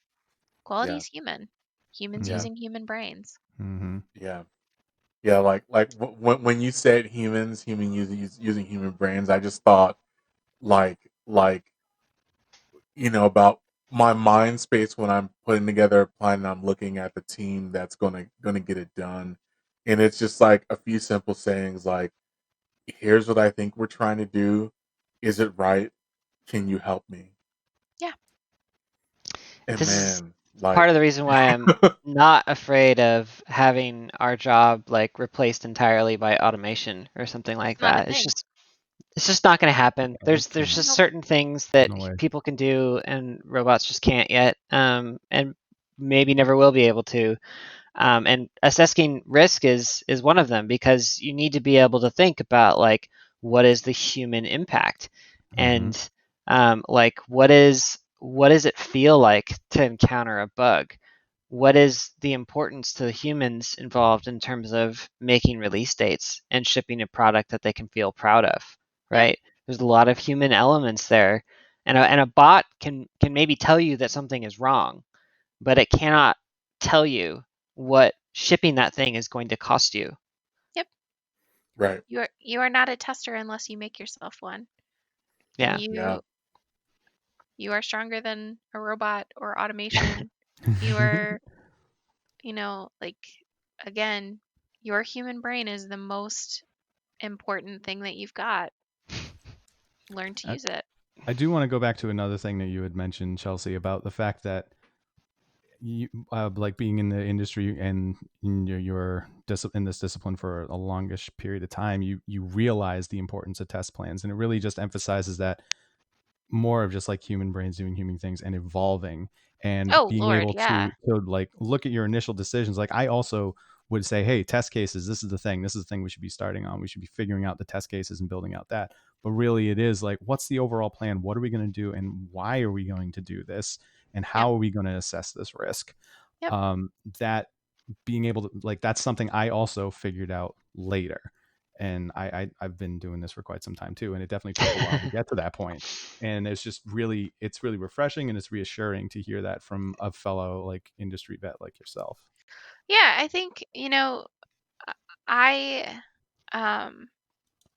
part of the reason why we formed this group was because there's a significant lack of mentorship, of communication that's going on in game QA. Like, that's why we're here. I wish, even 5 years ago, like, let's not even go all the way back because I was an engineer, I was doing different things when I first started. Let's say 5 years ago, I wish someone had told me this concept. I wish someone had said, Chelsea, you don't have to concentrate on the how so much, concentrate on the bigger picture. Um, because it would have changed my mind. And my hope is that with us having these conversations, that all of us can come up with more brilliant ideas than what has been there before. Mm-hmm. I came up with visual test plans because it was a tool I needed to get my job done. I didn't have anybody tell it to me. I didn't go see a talk on it. I'm giving this information to you. This was a thing I made up, and someone else is probably doing it, but I made it up. And I'm giving it to you because I want you to come back and tell me, here's a better way. We only get better if we do that. Like, Yeah, is that I'll say that I have found like doing this podcast to be hugely helpful in terms of developing, my own expertise as a QA professional. Because like there's only so much you can do by yourself, and on your own, and having like exposure to different ways of doing things and different strat. Because like I feel like to a certain extent, I learn something new at every company I start with. absolutely? Yeah, Um, definitely. and so there's definitely an advantage to moving around from different companies, with some frequency. But that doesn't have to be the way you do it. Like, it could just be exposing yourself to different strategies by talking to people. And it's so like a huge part of being able to do that is having people who are dedicated QA professionals and do say, I am making a career out of this. So that way we're not experiencing the same, like, God, what is the word? But it's like brain loss or something like that, in terms of like just having like the shared knowledge of the profession like lost over time because Yeah, people are moving into other yeah. things, The right? brain drain. Brain drain, that's the word. There it Yeah. is. Oh, thank you, Myron. All of us had brain drain in that moment. Yeah. No, I did too, right? And because Myron No, was that was here technically brain fart. yeah. Oh, that's it. See? But because Myron was here to be that extra person who knew a thing that I didn't know, then I, had more knowledge because I was connecting with other people. Just a perfect example. Absolutely. You know, I would love for the community to message us on Twitter and tell us what you want to know. Right now, we're really planning all of this based off of our uh, late night, early morning Discord conversations where one of us is like, "Okay, I have this idea." But it's really helpful if y'all tell us what's good and what you want more information on because um, really, like, this is a conversation between friends, and I'm Yeah. very lucky to have this group. But we want to expand our friend group. Yes, Lady Odd Duck, everything is a valid answer. But you know, I like that Baymax though, too. Ginger, this But Baymax is for you.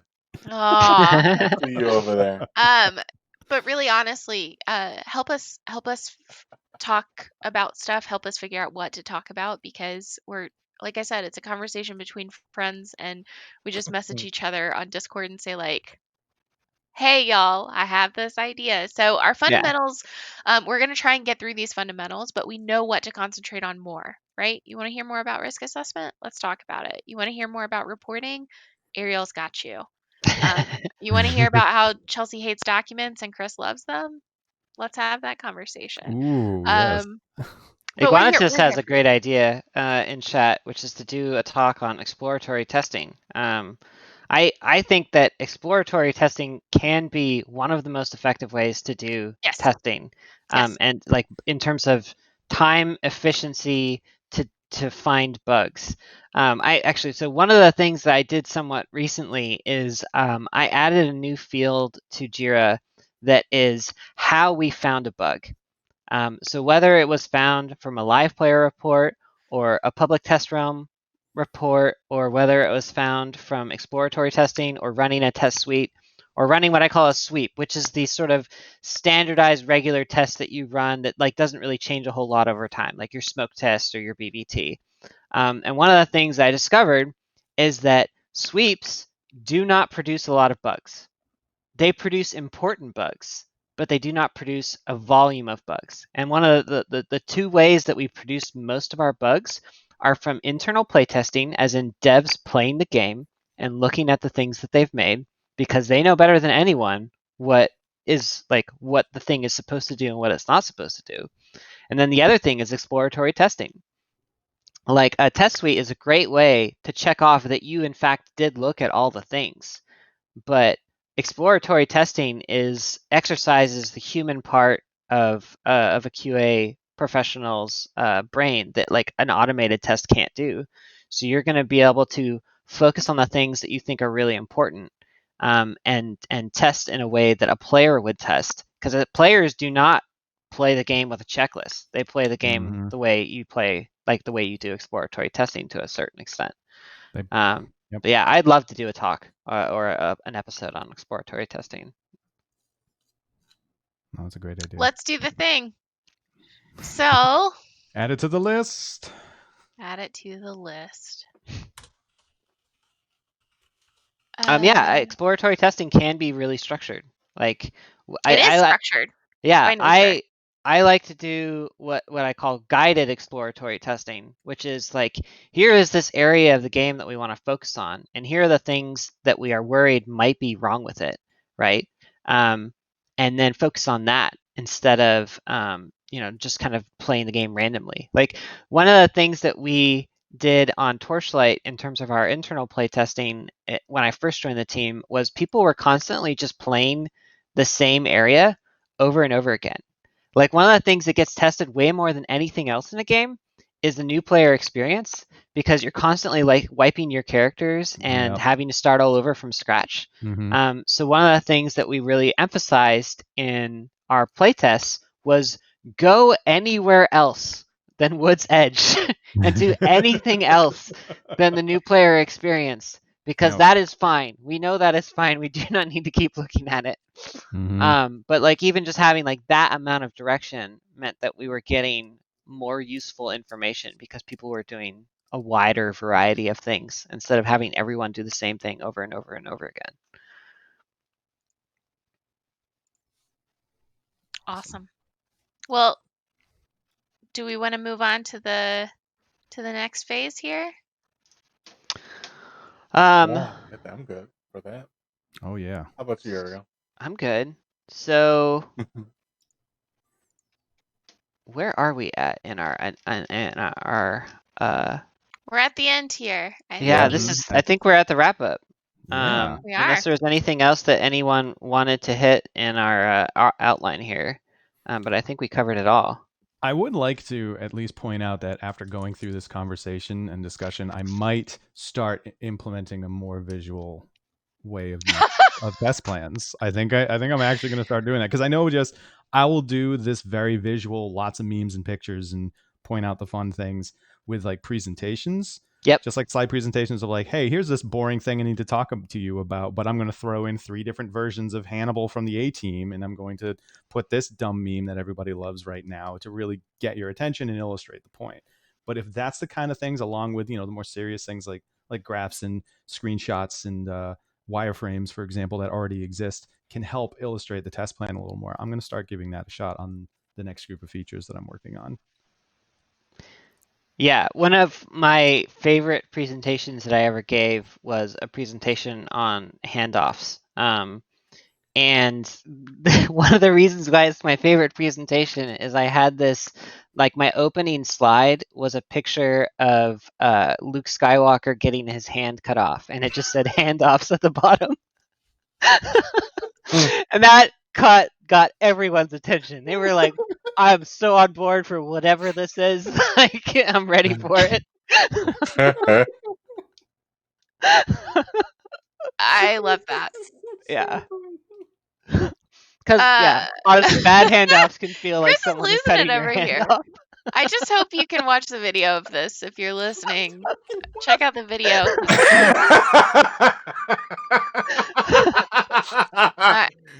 Chris is like hand on knees, bent over. Yeah. I need to take a minute turning away.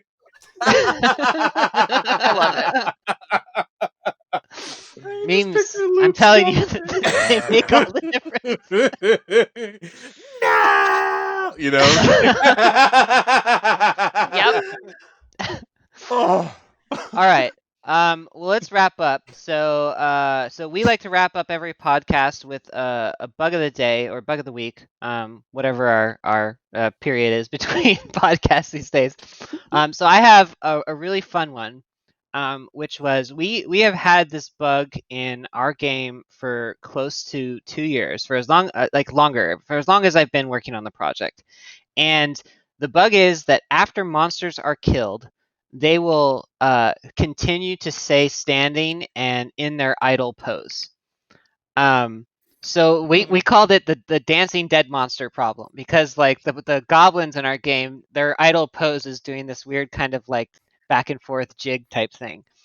And this was like one of like the biggest bugs as far as our CEO is concerned, in terms of like just looking gross. And it went on for years. We could not figure out exactly what it was happening. And it would periodically go away and then come back and then go away and come back. And so our CEO actually put a bounty on it.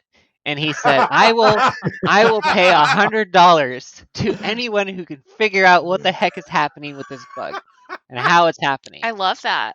Oh, And man. so I told our external QA team that had happened, that we had put a bounty on this bug. So one of their testers was like, I'm going to figure this out. And so she figured out that what was causing it seemed to be pets. And then she realized that specifically what seemed to be causing it is pets with a stunning skill. So she managed to narrow down exact reproduction steps. That is, if you have a pet and if they have this stunning skill equipped, whenever they kill a monster that is stunned, they will do the dancing dead monster bug. And so what we realized is that what was happening is that when a monster gets stunned, it will not use any of its skills, including dying. Ah, So it would get stunned, and then the stun would prevent it from playing the dying animation, and so it would continue to be alive while also being dead until it did the whole thing where it kind of slowly disappears into the ground, sinks into the ground to be cleaned up. So we'd have these monsters that would be kind of slowly dancing into the ground. I love that. Thinking slowly, like Ariel, tell me that you guys engaged the creative team to create a bounty poster and hang it around the office. Oh, Please that Oh tell me. God, we been totally great. should have. I like mean, wanted posters. dude, Yes. dude, seriously, that lasted so long. You should have them do that anyway and just hang them. Well- oh my god, I would so. So what we did do is I asked our CEO to write a letter to our partners just saying thank you for finding this bug. Your team did an amazing job, and we just really want to take a minute to be like, these guys are awesome. This tester in particular, she did a great job, and so we really appreciate the effort that you put into finding this, because it was it was such a win. It was it's not that big of a bug in the grand scheme of things, but it No. was such a morale win to finally Yeah. get rid of that fucking bug. You know what I mean? Yeah. Dude, Ariel, I'm Those telling bugs you, have the me on. bounty poster. If CEO activates it as a regular program, I'm telling you, that's such an engagement play. Yep. Yeah, Oh, I would. Oof. yeah, Gives me Good. chills how awesome that is. yeah. No, And it's so good work. we talked about being involved with the board, but the Yep. quality team is interacting with the CEO of the company. This is real. Yeah, this was It's a almost like it's a personal real issue for him. profession. You know? Yeah. Yeah. The company-wide call to find a bug or to do something that for some reason no one else can pull off is extremely helpful. For the Yeah. benefit of the customer, Yeah. the gamer. It's Absolutely. that's talk about full circle. We had to do that with an achievement run for Green Day Rock Band. Mm-hmm. There's an achievement for playing the medley of was it Brain Stew and Jaded from off of Insomniac, because they bleed into each other on the album. So we had to play it. So in the game, they're just a full medley, and there was an achievement where you needed to hit every single kick drum in the game in order through the entire medley, and that's pretty long, and it's really brutal because you go through all of Brain Stew, which is really slow, and then you get to Jaded, which is an upbeat punk song, and you're on expert drums. You need to hit every single kick perfectly, because if you mess up even one after you've sat through all of that slow grungy rock song into this punk, and you just miss the first few, that's it. You got to start over. The achievement just doesn't work, and no one could do it, so they put a bounty on that one. Wow. Totally works.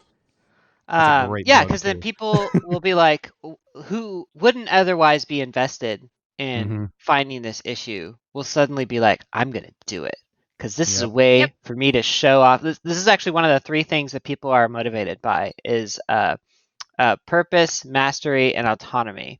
And being able to have this opportunity to find an issue like that is a great example of being able to demonstrate mastery, which is a huge motivator for people. Yep.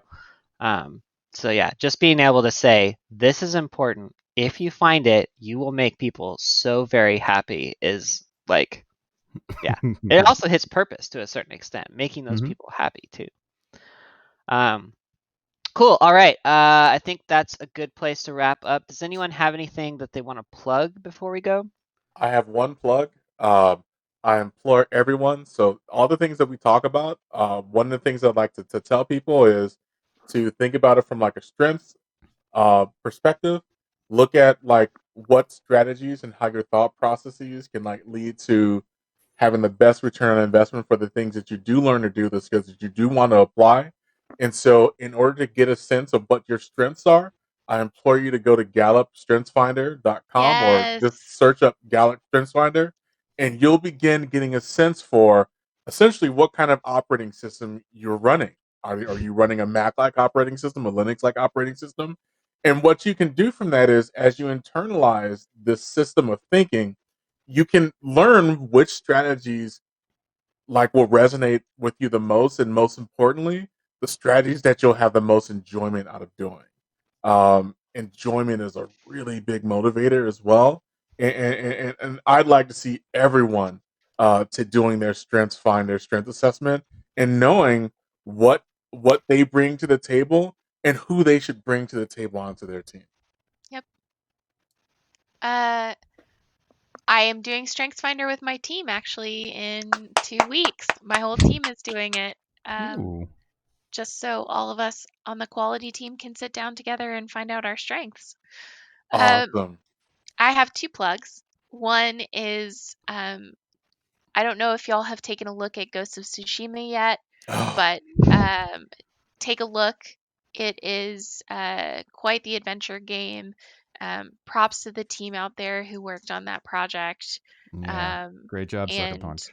yes, thank you for providing me endless entertainment on my vacation that I've been taking. Oh my I goodness. cried so much, I like haven't Oh my finished it like goodness. yet.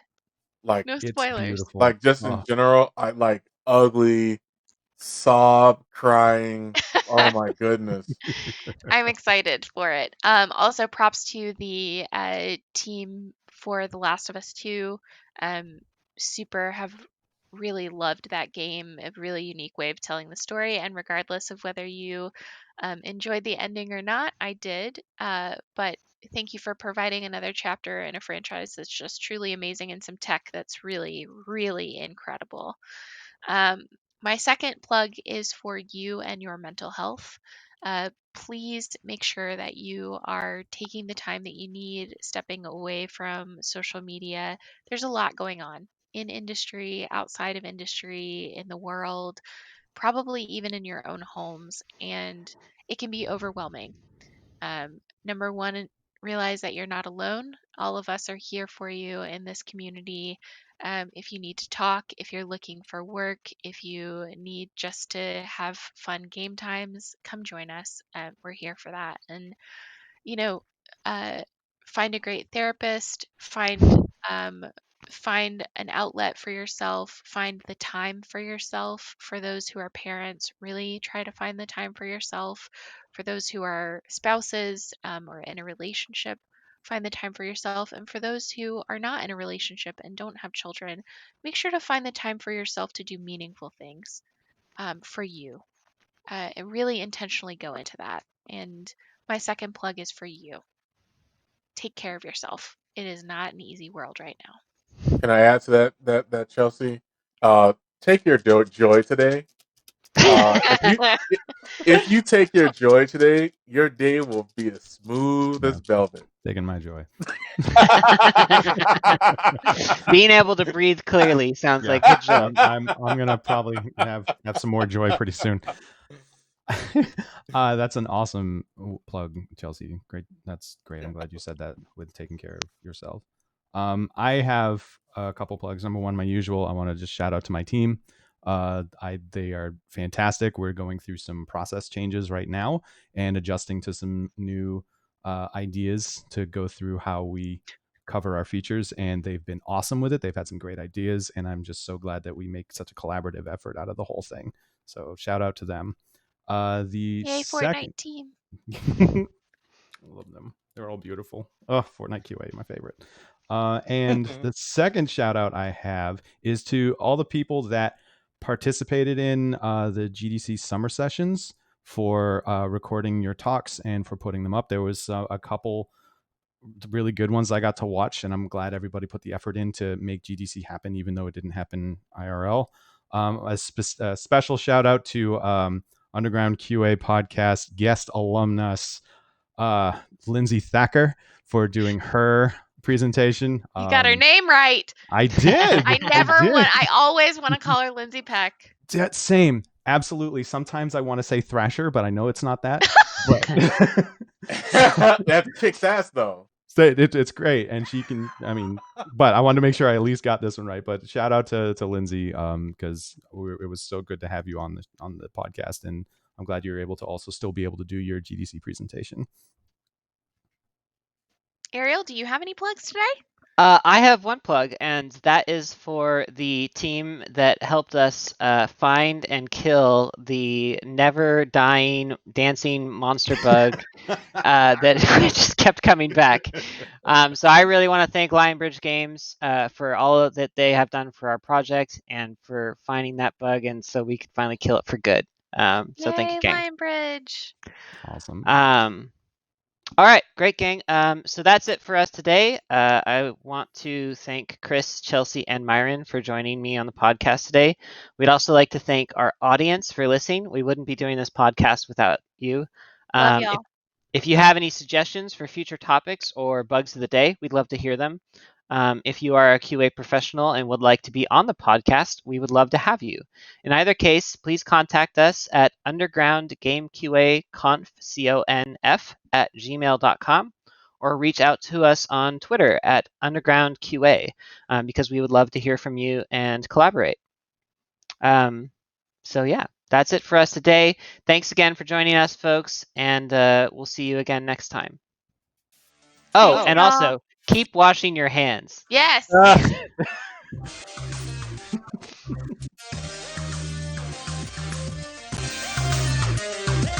Masks. Masks. Nose too. Yeah, nose too. God, do you have to say that?